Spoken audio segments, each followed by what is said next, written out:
Le soleil a déserté et pourtant, ils viennent encore de tout le pays à l'assaut de ces joyaux de l'océan Indien. Sari traditionnelle pour les femmes, short de bain pour les hommes. La mousson est arrivée sur les îles Andaman. La mer s'est assombrie, mais la magie opère, toujours. C'est marrant, on s'amuse. Oui, s'il faisait bon, ce serait mieux. Mais même avec la mousson, c'est bien. De toute façon, c'est la saison des pluies en Inde.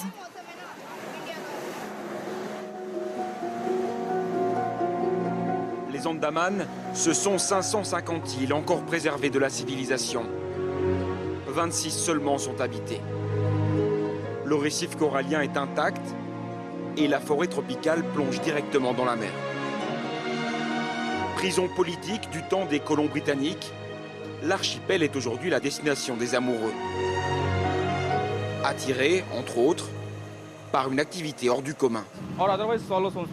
Priyanka et Arvind se sont mariés il y a une semaine à peine. Pour leur lune de miel, ils vont marcher main dans la main, sous l'eau. Vous savez nager? Non, mais ne me faites pas peur comme ça. Peu d'Indiens savent nager. Alors pour profiter des merveilles sous-marines, ces scaphandres leur ouvrent les portes d'un monde fantastique. À 4 mètres de profondeur, les poissons bariolés sont attirés par ces drôles de visiteurs. Une vie aquatique intense, au milieu des anémones colorées.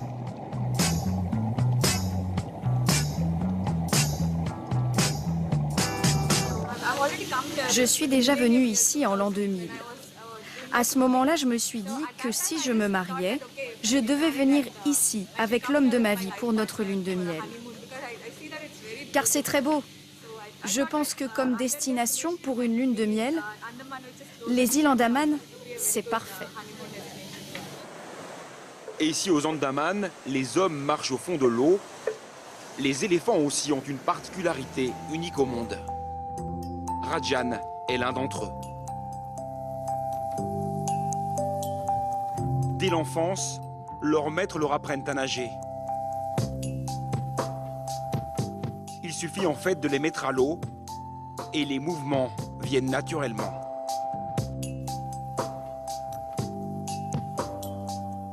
Les éléphants des îles Andaman peuvent parcourir comme cela jusqu'à 3 km par jour. La trompe leur sert de tuba.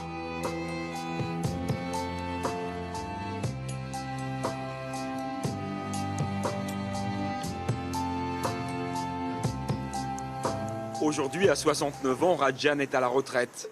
Fini pour lui les trajets à la nage d'une île à l'autre. À l'époque, on les faisait nager pour aller dans les forêts des différentes îles. On les utilisait pour les travaux du bois.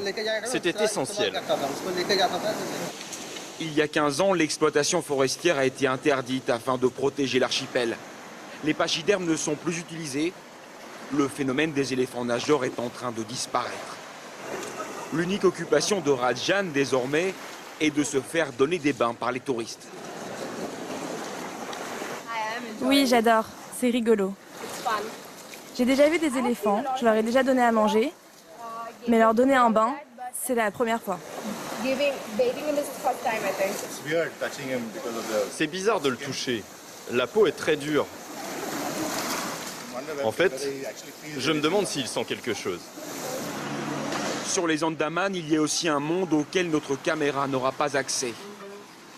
Une route est gardée par la police. Au-delà de ce point, les touristes n'ont plus le droit de prendre des photos ou même de s'arrêter. À partir de là, c'est le territoire des Jarawa, dont voici de rares images. Une des dernières tribus autochtones qui vit toujours sans contact avec le monde extérieur. Menacés par le tourisme, ils ne sont plus que 500 et les autorités ont promis de les protéger. Ces hommes et ces femmes vivent toujours dans les Andaman d'il y a 2000 ans. 90% des îles sont préservées intactes, loin du monde. Un paradis perdu qui résiste toujours à la civilisation.